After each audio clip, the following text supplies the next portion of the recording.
on this jumbo cash and carry bill here at the Benoni Town Hall. Our first fight is in the lightweight division. The fighters are just being introduced now between Jacques van den Berg and Meshack Ngobeni.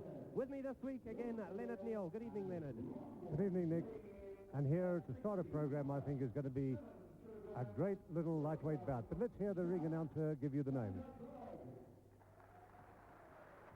Jacques van den Berg is just getting applause from this appreciative crowd here at Benoni. On my left-hand side, wearing maroon and navy trunks, weighing in at 61.2 kilograms, 7 contests, 1, 2, drew 4, and lost 1. Welcome, Meshack Ngobeni. And Meshack Ngobeni, an all-action fighter, Leonard. Yes, Meshack has never put up a bad fight. His record is not true of his actual ability. He's only had 2 wins, but 4 draws and a loss. He comes out fighting. He's the brother of Jerry Ngobeni, who fought for the World Junior Lightweight title when Brian Mitchell gave it up. He fought over in America against Jerry Gamarch. He didn't win, and this is his brother. Unlike Jerry, the brother is all action, but Jacques van den Berg, a nice boxer. A quick look at Jacques van den Berg's record. He's had 5 contests, of which he's won 4. Only defeated once, and that was a serious knockout, though. He was knocked stone cold. Boxers then in the center of the ring. Ngobeni in the red, of course, and Jacques van den Berg in the black and white. A fight then over 4 rounds in the lightweight division. Van den Berg, of course, a southpaw. We seem to have a plethora of southpaws these days in the ring, and a lot of the white fighters actually are southpaws. A good puncher in van den Berg. Let me tell you that Ngobeni's single loss was a very solid knockout. Hope Soli knocked him out at Marula. A tremendous right-hand punch. And he hasn't fought since then. So this is his comeback fight. And I hope it hasn't taken any of the confidence out of him, because he's always been a really all-action fighter. Both fighters keeping it at long range in the early stages of this first round. From the middle of the ring, the action is coming. Jacques van den Berg, Leonard, is nicely muscled, isn't he? Nicely muscled boy, well trained, in good condition. Of course, he's handled by the Steyn family, Andre Steyn and his father, Andre Sr., and they certainly always bring out a boxer in very good condition. Yes, indeed, the Steyns in the corner tonight of Jacques van den Berg. Not too much action to report, not too many punches being thrown. It's a feeling-out process to start this first round. I think the thing is, Ngobeni is uncertain just at the moment against a southpaw. I don't think he's fought a southpaw before, and he's trying to find his way around that awkward right jab that Van den Berg throws, and Van den Berg does follow it through with a very strong left hook. Referee George Tace breaking the fighters, having a word with Ngobeni. Difficult to see just what that was for.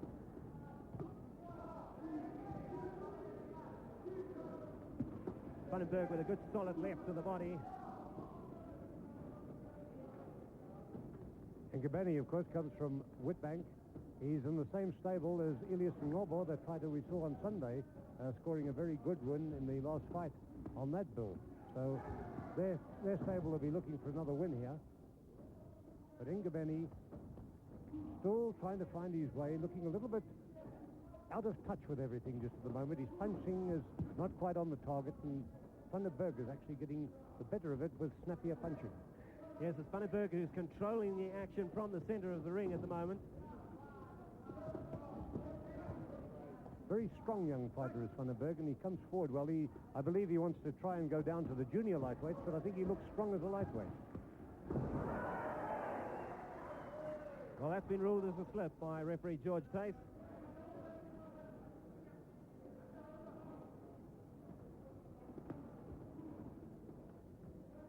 Lunging forward to the right hand like that, Ngobeni is obviously not sure what to do against the southpaw. He did show that up then as they come to the end of round 1. Well, that's the end of the first round, which I think Jacques van den Berg perhaps had the better of it, but both fighters happy to keep the fight at a distance. Let's go into the corners. Right, shoot that. Let it up. You just give it a chance to go forward. You jab too far. You're not losing behind the jab. Okay. And when you want to fail your little 1-2 combination, you do forward to the left hand. A little bit closer, and a body shot. Yeah. and you keep on stepping and try right, ne? Yeah. But them control the Gutanga control the way, okay? Yeah. You look okay for the square, ne? Move to the left side, which is you, ne? Yeah. Move to which is okay? And the intando yak, Well, it's an interesting venue, of course, to stage boxing here at the Benoni Town Hall. And we're going to the second round then of this lightweight contest. It's a 4-rounder on this jumbo cash and carry bull. Meshack Ngobeni up against Jacques van der Berg. And what Andre Steyn, I think, was telling him was that his right jab was going through well, but Van der Berg was moving closer with his left hand and use it more. And he's also told him to go more to the body. And now Ngobeni actually gets a warning for holding, trying to hold that jabbing right hand of Van der Berg's. Yes, he's the southpaw, of course, so it's the right jab coming in.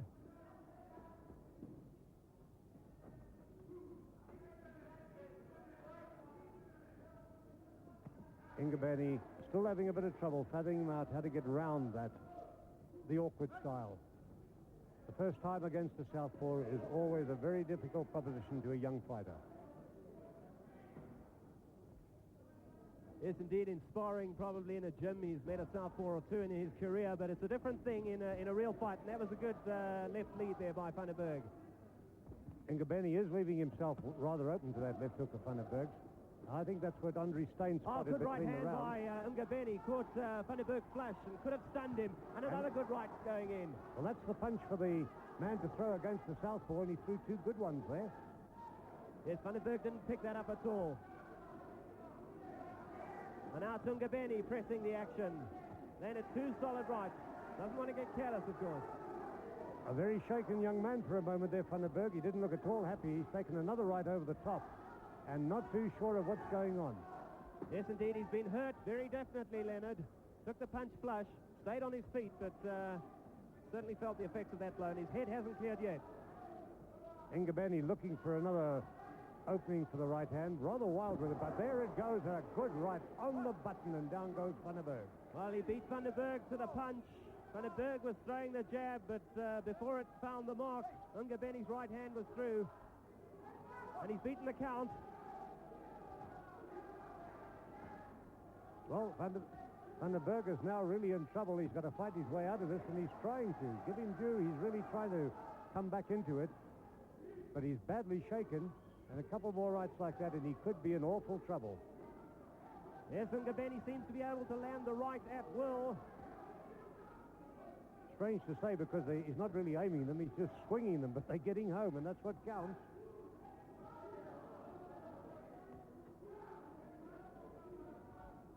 They're big, big swings, but if one of them does land like that one, strange to say, it was Van der Berg with a desperate counterpunch that dropped Ngobeni. Well, boxing is a funny game, Leonard. I did say Ngobeni can't afford to get careless, and he walked into a punch there. Now we have a fight on our hands. Well, this had all the promise of being a real humdinger, and it's certainly developing that way. It's a case of the survival of the fittest now, I think. And the bell comes to the rescue of both fighters, I think we can say, at the end of round two. What a strange round, and certainly an even round, well, both having been on the canvas. Yes, both fighters scoring a knockdown. Let's go into the corners.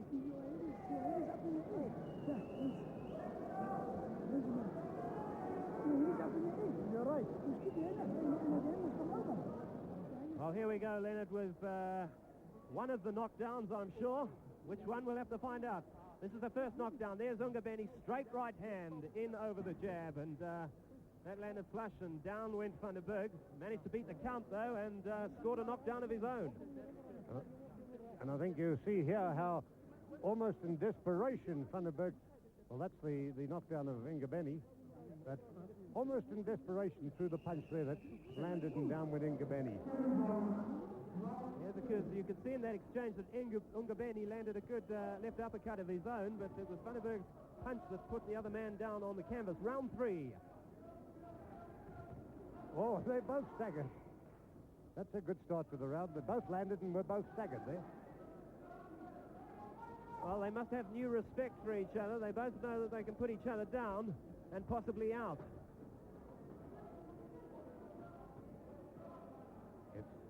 He who lands first is really going to be the one that might come out on top here.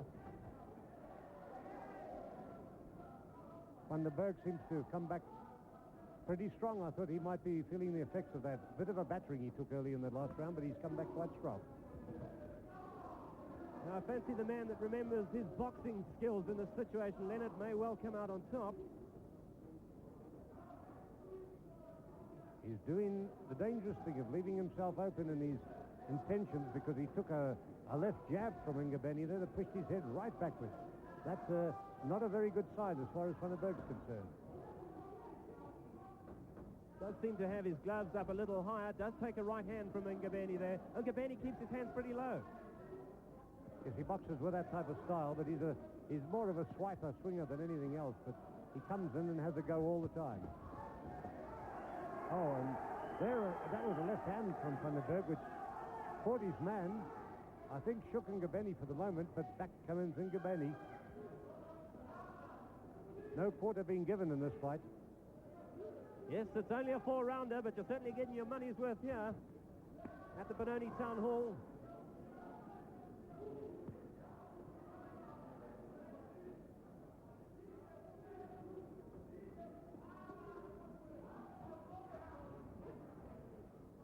Well, getting a little untidy. It's good to see two young fighters who get up off the canvas like that when being dropped and get back into the fight. It shows they're fit, they're enthusiastic, and that's a good sign. And the will to win is there. Oh, that shook Ngobeni. Yes, it was That a right a good hook. left hand from a right hook, and then a left hand came through from Van der Berg.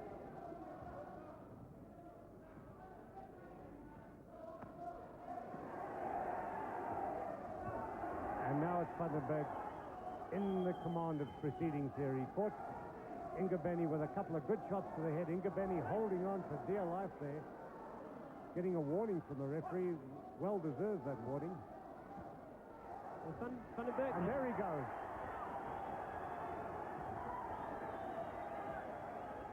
Oh, Ngobeni will do well to beat the count here. He's well and truly out. He's trying to get up, and he's plunged forward onto his face.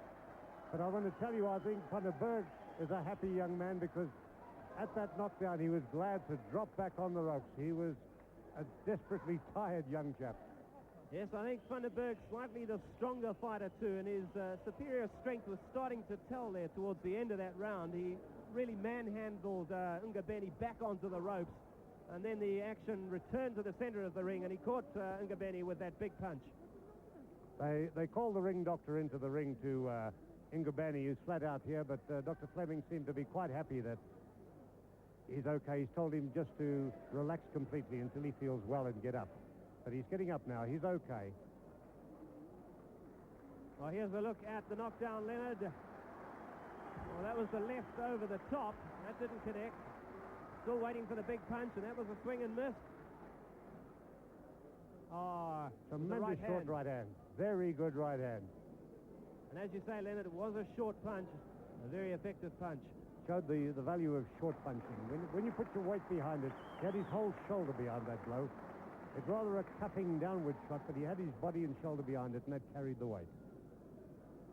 Yes, so that'll go into the record books then as the knockout for Jacques Van der Berg over Meshack Ngobeni in the third round. Andre Steyn having a word of congratulations, I dare say, with Jacques Van der Berg. Another look at the knockout here. A couple of missed punches, and you'll see the short right coming in now. There it goes. There it goes.